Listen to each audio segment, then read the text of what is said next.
Hello student, today we will learn correct use of am, is, are. आजच्या या व्हिडिओमध्ये आपण am, is, are चा योग्य वापर वाक्यामध्ये कसा करायचा ते पाहणार आहोत. First we will understand what am, is, are have in common. सुरुवातीला आपण am, is, are मध्ये कोणती गोष्ट कॉमन आहे ती पाहूयात. तर यामध्ये महत्त्वाची आणि कॉमन गोष्ट म्हणजे दे इंडिकेट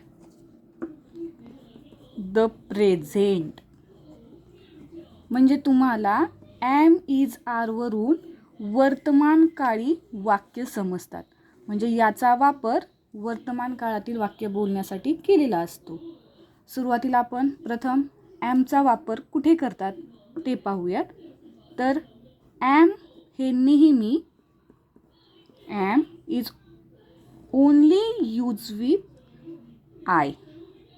म्हणजे ॲम हे नेहमी आय सोबत वापरतात. म्हणजे ॲमचा वापर नेहमी कशासोबत करायचा? आय. आय म्हणजे स्वतःबद्दल सांगण्यासाठी. त्यानंतर आहे इज. आता इजचा वापर कुठे करायचा? आता इजचा वापर we use is with he, she, it, this, that किंवा एखादं सिंग्युलर नाउन असेल. म्हणजे उदाहरणार्थ प्लेस असेल किंवा ॲनिमलचं नाव असेल तर त्या ठिकाणी आपण इजचा वापर करतो.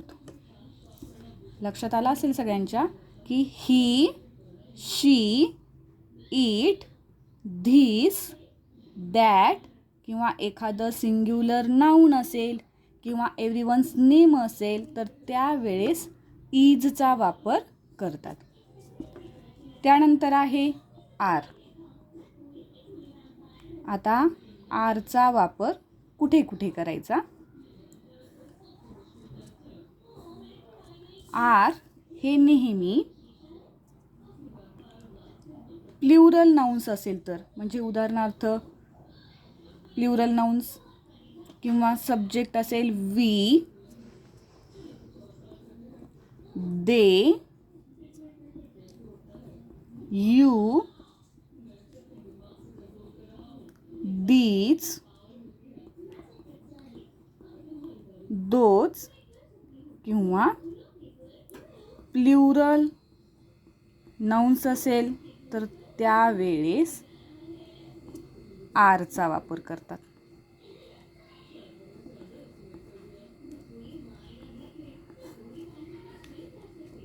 म्हणजे we, they, you, these, those किंवा प्ल्युरल नाउन असेल तर त्यासाठी काय वापरायचं?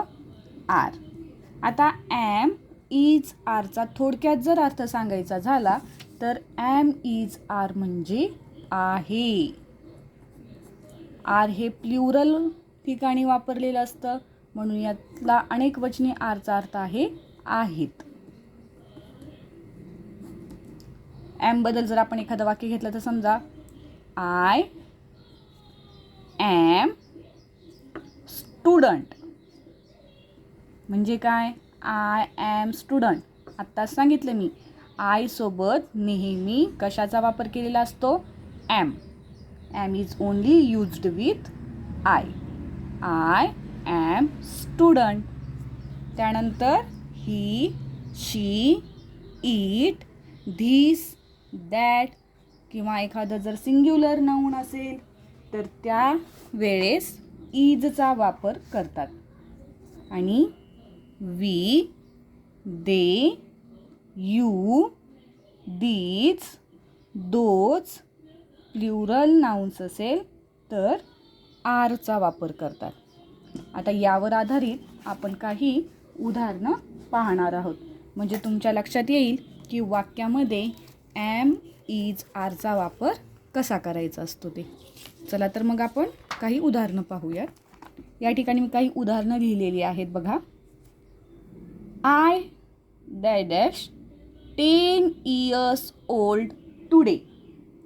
म्हणजे आता या ठिकाणी तुम्हाला ॲम, इज आणि आर या तिघांपैकी कशाचा वापर करायचा आहे ते सांगायचे.